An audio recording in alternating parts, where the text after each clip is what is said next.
بسم اللہ الرحمن الرحیم صلو علی الحبیب صلی اللہ تعالی علیہ وسلم۔ معزز طلباء کرام، کل کے سبق میں ہم نے الکلمۃ لفظ کی تحقیق کی سوال و جواب کے ساتھ، یعنی سوال و جواب کے ساتھ پڑھا۔ آج ہم انشاءاللہ وضع لمعنن مفردن اور مفردن کی تحقیق کریں گے سوال و جواب کے ساتھ۔ تو سب سے پہلے وضع کا لغوی اور اصطلاحی معنی پڑھیں گے، پھر معنن کے ساتھ بحث کریں گے، اور اس کے بعد مفردن کو لے کر کے بحث کریں گے۔ تو سب سے پہلے وضع کا لغوی اور اصطلاحی معنی پڑھتے ہیں۔ تو وضع یہ وضع سے ہے، اور وضع کا معنی آتا ہے رکھنا، متعین کرنا۔ وضع کی اصطلاحی تعریف ہے تخصیص الشیء بشیء بحیث متى اطلق الشیء الاول فہم منہ الشیء الثانی۔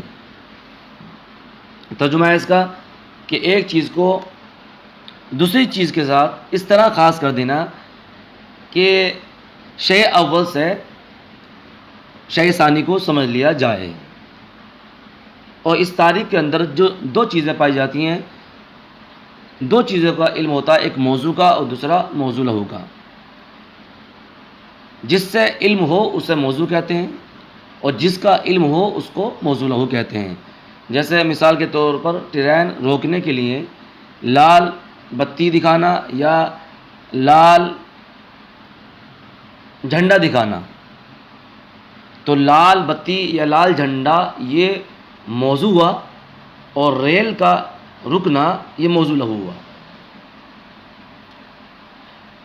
یعنی بتی دکھانے سے کس کا علم ہوا؟ ریل کے رکنے کا علم ہوا کہ بتی دکھانے سے ریل رک جائے گی۔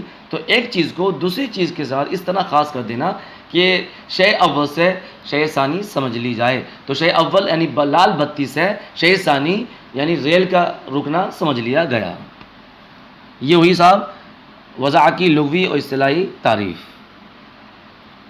اب لمعنن کو لے کر کے بحث کرتے ہیں۔ تو لمعنن میں معنن اس کا معنی ہے ارادہ کرنا اور قصد کرنا، اور معنن کی اصطلاحی تعریف ہے ما یقصد بشیء، یعنی اس کا ترجمہ ہے ما یقصد بشیء کا جس کا کسی چیز سے ارادہ کیا جائے،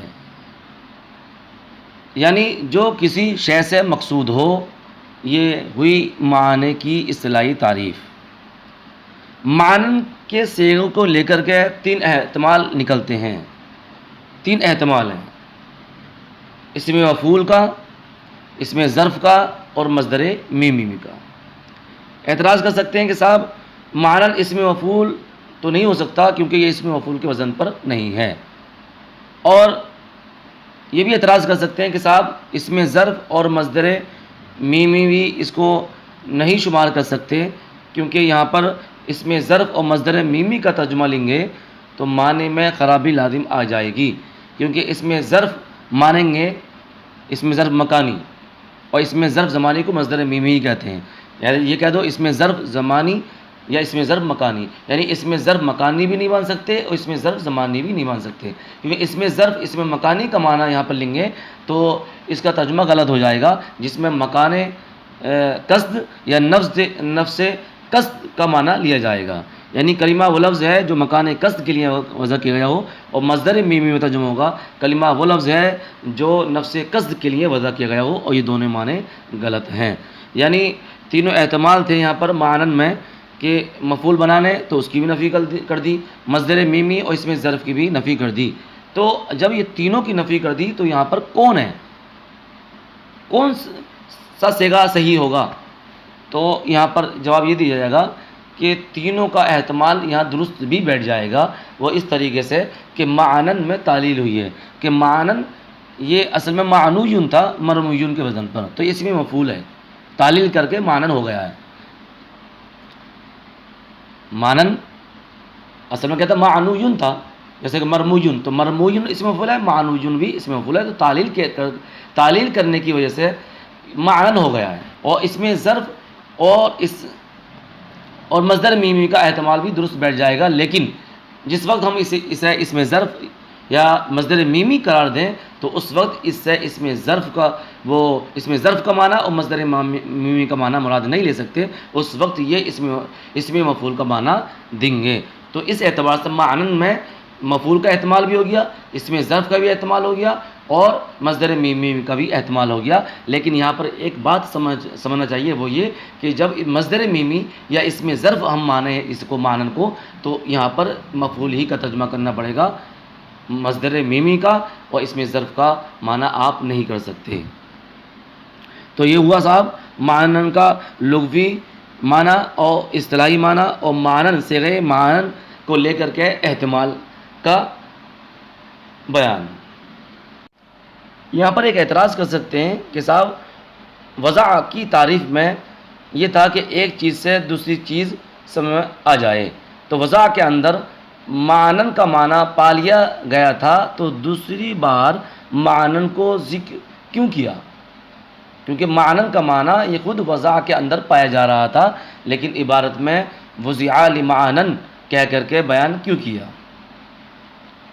تو اس کا جواب دیا جائے گا کہ صاحب یہاں تجرید ہے، بلاغت کی ایک قسم ہے تجرید، یعنی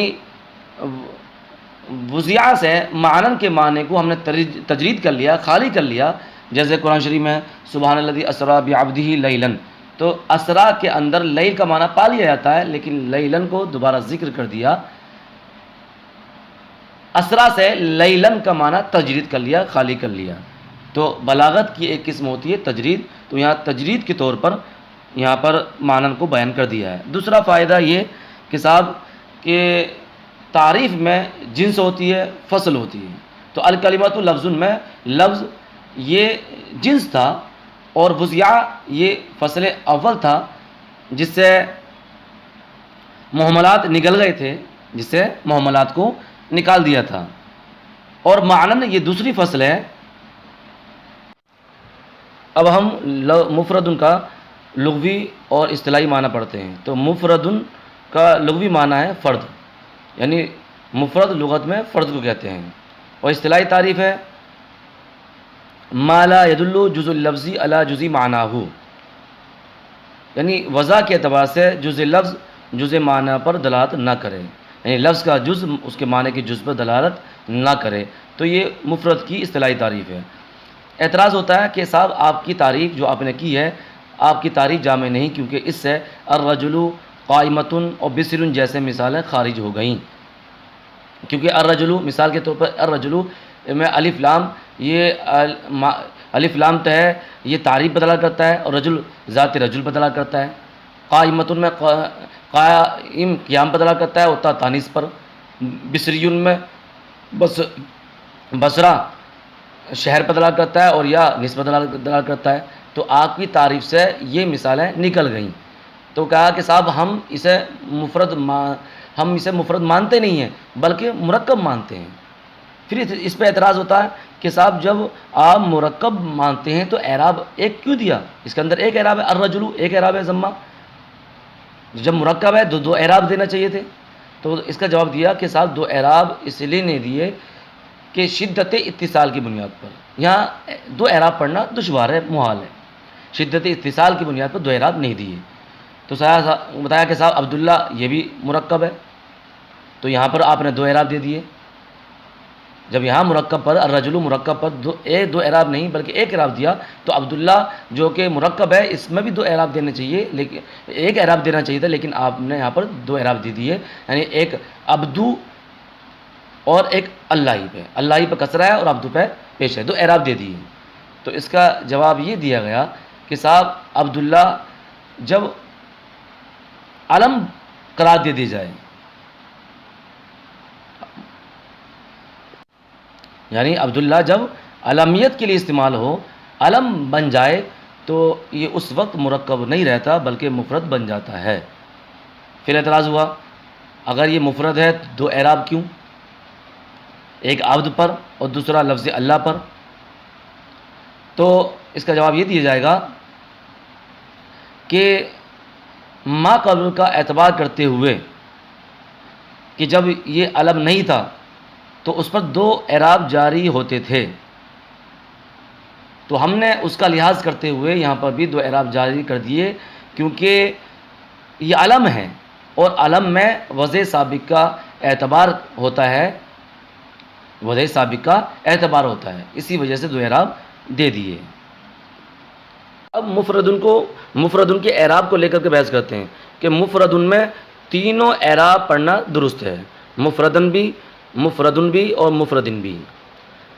مفردن میں اعتراض ہوتا ہے کہ مفردن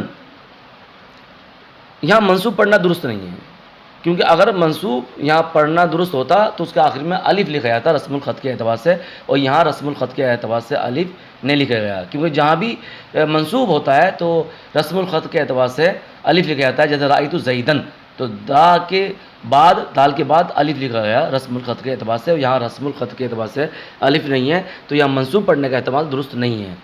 تو اس کا جواب یہ دیا گیا کہ صاحب اگر اس رسم الخط کے اعتبار سے الف لکھ دیتے تو دوسرے اعراب کا احتمال ختم ہو جاتا، دوسرے اعراب پڑھنے کا احتمال تھا، اسی وجہ سے رسم الخط کے اعتبار سے اس کے آخر میں الف نہیں لکھا۔ اور مفردن پڑھنا درست ہے، مفردن پڑھیں گے تو یہ حال واقع ہوگا، کس سے حال واقع ہوگا؟ یعنی مفردن پڑھیں گے تو وضیع کی ضمیر سے بھی حال واقع ہو جائے گا اور لمعنن سے بھی حال واقع ہو جائے گا، اور حال کیا ہوتا ہے؟ منصوب ہوتا ہے۔ اب وضیع کی ضمیر سے حال بنانے کی صورت میں اعتراض ہوتا ہے، اعتراض یہ ہوتا ہے کہ وضیع میں جو ضمیر ہے وہ نائب فاعل کی ہے، اور حال کی تعریف یہ ہے کہ حال وہ ہے جو فاعل کی حالت کو بیان کرے اور یا مفعول کی حالت کو بیان کرے، اور وضیع میں جو ضمیر ہے وہ نائب فاعل ہے، اور نائب فاعل یہ حال کی تعریف میں داخل نہیں ہے۔ اس میں فاعل کی تعریف کیا، حال کی تعریف کیا، یا تو وہ فاعل کی حالت کو بیان کرے گا یا مفعول کی حالت کو بیان کرے گا، کون؟ حال، اور یہاں نائب فاعل ہے، نائب فاعل کی حالت کو بیان کر رہا ہے، تو وضیع کی ضمیر سے مفردن کو حال بنانا درست نہیں۔ تو اس کا جواب یہ دیا جائے گا کہ صاحب حال کی تعریف میں یہ ہے جو فاعل کی حالت کو بیان کرے یا مفعول کی حالت کو بیان کرے، تو یہاں پر فاعل کی دو قسمیں ہوتی ہیں، فاعل حقیقی، فاعل حکمی۔ وضیع میں جو فاعل ہے یہ فاعل حقیقی نہیں بلکہ فاعل حکمی ہے، تو یہ تعریف اس پر صادق آ جائے گی، اور وضیع کی ضمیر سے مفردن کو حال بنانا درست ہو جائے گا۔ دوسرا احتمال کہ لمعنن سے بھی حال بنا سکتے ہیں مفردن کو۔ پھر اعتراض ہوتا ہے کہ صاحب حال کی تعریف ہے جو فاعل کی حالت کو بیان کرے یا مفعول کی حالت کو بیان کرے، تو لمعنن یہاں پر نہ فاعل ہے نہ مفعول ہے بلکہ مجرور ہے۔ تو اس کا جواب یہ دیا جائے گا صاحب اصل تعریف جو ہے حال کی وہ یہ ہے الحال ما یبین الحیات، حال وہ ہے جو حیات کو بیان کرے، خواہ وہ حیات جار مجرور کی ہو، وہ حیات مبتدا کی ہو، نائب فاعل کی ہو، فاعل کی ہو، مفعول کی ہو، تو ان تمام کا حال بن جائے گا۔ تو اس اعتبار سے لمعنن کو ذوالحال بنانا درست ہو جائے گا، اور حال اس کا مفردن اس کا حال قرار دے دیا جائے گا۔ یہاں پر ایک اعتراض کر سکتے ہیں، وہ اعتراض یہ کہ صاحب جب ذوالحال نکرہ ہو تو حال کو ذوالحال پر مقدم کرنا واجب ہے، اور لمعنن یہاں ذوالحال ہے،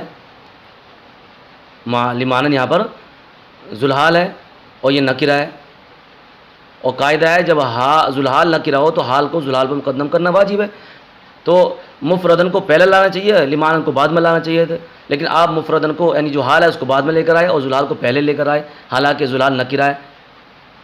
تو اس کا جواب یہ دیا جائے گا کہ صاحب حالت نسبی میں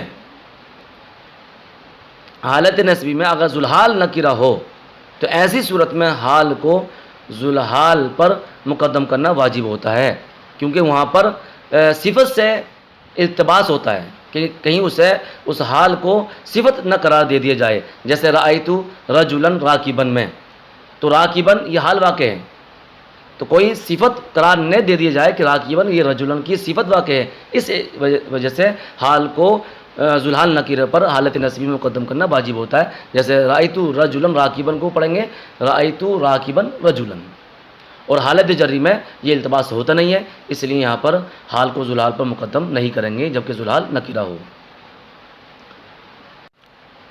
مفردن پڑھیں گے تو یہ صفت واقع ہوگا لفظ کی، یعنی اس وقت ترجمہ ہوگا کلمہ وہ لفظ مفرد ہے جو کسی معنی کے لیے وضع کیا گیا ہو.